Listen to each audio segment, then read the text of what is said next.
Hi friends, நம்ம இன்னைக்கு என்ன பண்ண போறோம் அப்படின்னா முருங்கைக்கீரை சட்னி பண்ண போறோம். ஸோ முருங்கைக்கீரை சட்னி, யூஸ்வலா முருங்கைக்கீரை வந்து உடம்புக்கு ரொம்ப ரொம்ப நல்லது. ஆனா வந்து சின்ன பசங்கள்லாம் சாப்பிட மாட்டாங்க. ஸோ இப்போ அவங்களும் சாப்பிட்ற மாதிரி நல்லா டேஸ்டா முருங்கைக்கீரை சட்னி பண்ண போறோம். பசங்களுக்கெல்லாம் பண்ணி கொடுத்தீங்கன்னா அவங்களுக்கு தெரியவே தெரியாது அது முருங்கைக்கீரையில பண்ணியிருக்கோம். ஸோ நிறைய வேணும்னு சொல்லி ஆசையா சாப்பிடுவாங்க. ஏன்னா அது வந்து நம்ம மிச்ச ஐட்டம்ஸ் இன்கிரீடியன்ஸ் எல்லாம் அவ்வளோ ஐட்டம்ஸ் போட போறோம். ஸோ தட் அது வந்து முருங்கைக்கீரை சட்னின்னு தெரியாது. ஆனா முருங்கைக்கீரையோட எல்லா பெனிஃபிட்ஸும் அதுல இருக்கும். ஏன்னா நம்ம முருங்கைக்கீரையை அந்த மாதிரி நம்ம பண்ணி சட்னி பண்ண போறோம். முருங்கைக்கீரை சட்னி பண்றதுக்கு ஃபர்ஸ்ட் வந்து கொஞ்சம் எண்ணெய் கூட இருந்தா பெட்டர்.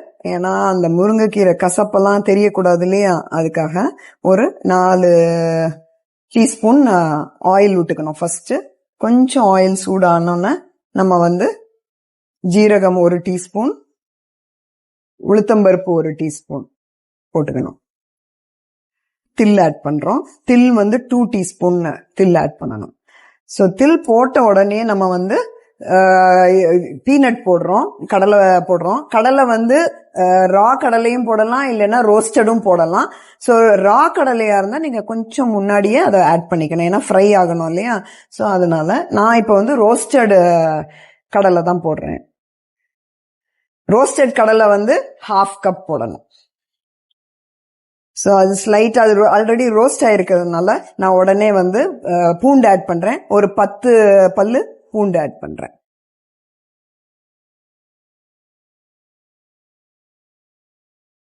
ஒரு 2 டீஸ்பூன் அளவு கட் பண்ண ஜிஞ்சர் ஆட் பண்ணணும்.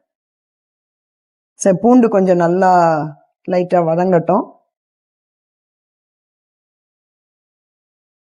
இப்ப இதுல வந்து நம்ம வந்து கடலை போடுறோம், அப்புறம் தில் போடுறோம். இதெல்லாம் போடுறதுனால நம்மளுக்கு டேஸ்ட் நல்லா கொடுக்கும். ஸோ லாஸ்டா முருங்கைக்கீரை ஆட் பண்ணி அதை சட்னி பண்றப்ப உங்களுக்கு பாத்தீங்கன்னா இந்த டேஸ்ட் எல்லாம ஆட் ஆறதுனால உங்களுக்கு முருங்கைக்கீரை சட்னி வந்து அந்த முருங்கைக்கீரையோட கசப்பு தன்மை இல்லாம உங்களுக்கு நல்ல டேஸ்ட் கொடுக்கும். ஸோ பசங்க எல்லாமும் நல்லா, அவங்களுக்கு தெரியவே தெரியாது அது முருங்கைக்கீரை சட்னின்னு.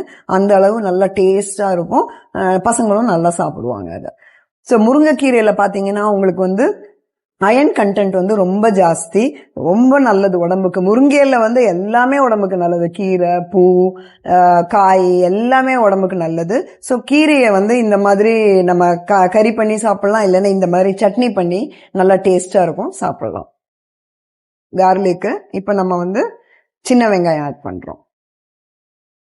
சின்ன வெங்காயம் ஏன் ஆட் பண்றோம்னா, சின்ன வெங்காயம் வந்து ரொம்ப ஹெல்த் பெனிஃபிட்ஸ் இருக்கு. கார்லிக்கு என்னென்ன ஹெல்த் பெனிஃபிட்ஸ் இருக்கு, கொலஸ்ட்ராலை குறைக்கிறது எல்லாம் அதே மாதிரி ஹெல்த் பெனிஃபிட்ஸ் வந்து சின்ன வெங்காயத்துக்கும் இருக்கு.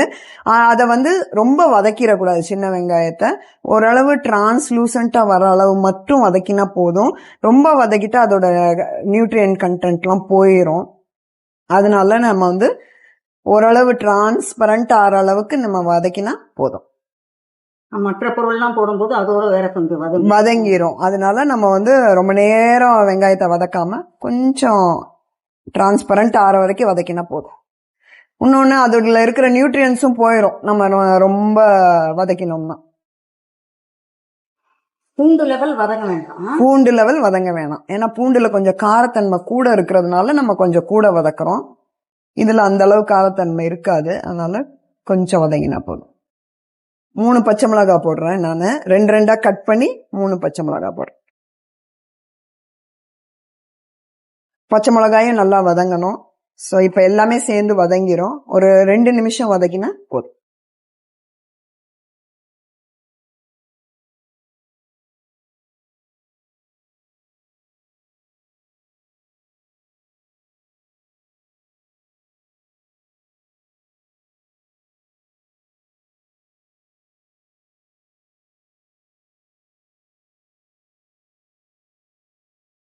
சரி, நம்ம வந்து 2 தக்காளி கட் பண்ணி வச்சிருக்கேன் சின்னதா பொடியா, அதை போட்டுருவோம். இந்த தக்காளி எதுக்குன்னா மெயினா கொஞ்சம் புளிப்பு தன்மை கொடுக்கும். ஸோ நம்ம கீரையோட கொஞ்சம் கசப்பு தன்மையை குறைக்கும். அதே மாதிரி டேஸ்டும் இருக்கும். அதனால நம்ம வந்து தக்காளி ஒரு 2 தக்காளி சின்னதா பொடியா கட் பண்ணி இதோட சேர்க்கிறோம். புளி சேர்க்க வேண்டாமா? புளி வேண்டாம், அதுக்கு பதிலாக தான் நம்ம தக்காளியை போடுறோம்.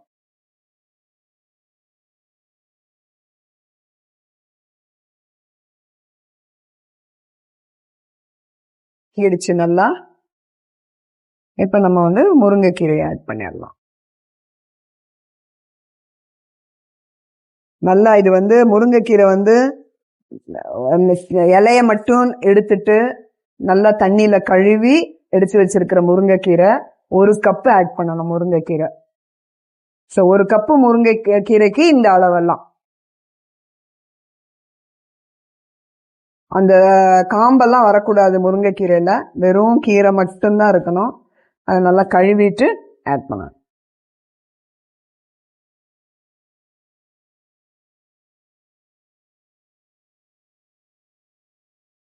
ஸோ முருங்கைக்கீரை இதோட நல்லா பிளெண்ட் ஆகுது. இன்னொன்று வந்து முருங்கைக்கீரை கொஞ்சம் வேகணும். நம்ம வதக்குறப்பவே இப்படி வெந்துடும். அது முருங்கைக்கீரை கொஞ்சம் வெந்ததுக்கு அப்புறமா நம்ம வந்து அடுப்பு ஆஃப் பண்ணணும். ஆக்சுவலாவே முருங்கைக்கீரை கொஞ்சம் நல்லாவே வதங்கணும்ல. ஆமா, கொஞ்சம் லேட் ஆகும். ஸோ அதனால அதை நம்ம இப்ப வதக்குறதுலயே தான் நம்ம வந்து அதை வேக வைக்கணும். ஏன்னா தக்காளி இருக்கிறதுனால அதோட தண்ணி இருக்கும் இல்லையா, தண்ணி விட வேண்டாம். தக்காளி இருக்கிறதுனால அதுலயே இந்த முருங்கைக்கீரை வெந்துடும். முருங்கைக்கீரை வேகிறதுக்கு ஒரு 2-3 நிமிஷம் கொடுக்கணும். அது கொஞ்சம் நல்லா வேகணும். இப்ப வந்து நல்லா வதங்கிடுச்சு. ஸோ இப்ப நம்ம ஆஃப் பண்ணிட்டு ஒரு 2 டேபிள் ஸ்பூன் அளவுக்கு தேங்காய், ரொம்ப தேங்காய் போட்டக்கூடாது. அதுக்கப்புறம் தேங்காய் வந்து டாமினேட் பண்ணிடும். ஸோ ரொம்ப தேங்காய் போட்டுறாதீங்க. தேங்காய் வந்து எல்லாத்துலயும் சேர்க்கறது உடம்புக்கு ரொம்ப நல்லது. இது வந்து குட் கொலஸ்ட்ரால வந்து இன்க்ரீஸ் பண்ணும், பேட் கொலஸ்ட்ரால வந்து கம்மி பண்ணும், குட் கொலஸ்ட்ரால இன்க்ரீஸ் பண்ணும். ஸோ தேங்காய் சேர்க்கறது நல்லது. ஆனா இந்த சட்னியில ரொம்ப சேர்க்கக்கூடாது. ஏன்னா தேங்காய் வந்து டாமினேட் பண்ணிடும். அப்புறம் முருங்கைக்கீரையோட இது இருக்காது, எஃபெக்ட் இருக்காது. அதனால கரெக்டா 2 டேபிள் ஸ்பூன் இது போட்டுட்டு இதுக்கு வேண்டிய அளவு ஒரு 1/2 டீஸ்பூன் உப்பு, அப்புறம் பெருங்காயம் வந்து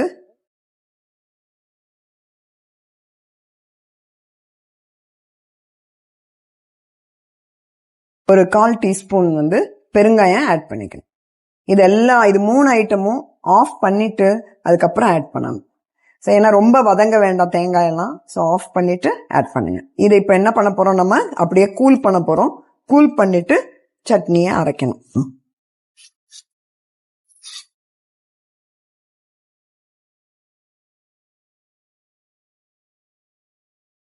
இப்போ வந்து நம்மளுக்கு வந்து முருங்கைக்கீரை சட்னி ரெடி ஆயிடுச்சு. இப்போ அதுக்கு வந்து தாளிச்சு கொட்டணும். ஸோ தாளிச்சு கொட்டுறதுக்கு வந்து ஒரு 3 டீஸ்பூன் எண்ணெய் விட்டுருக்கேன். கொஞ்சம் எண்ணெய் காஞ்ச உடனே கடுகு 1 டீஸ்பூனும்,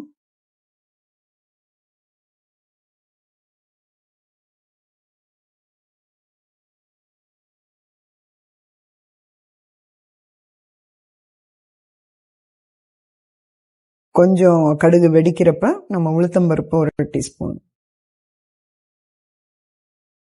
இது தாளிச்சுதான் அந்த சட்னி தாளிக்கணும். தாளிக்கணும்.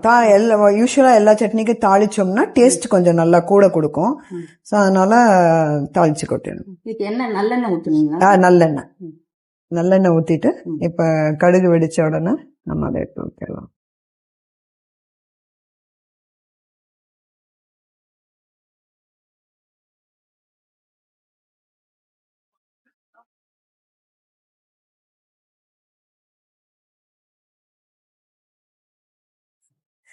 முருங்கைக்கீரை சட்னி வந்து ரெடி ஆயிடுச்சு.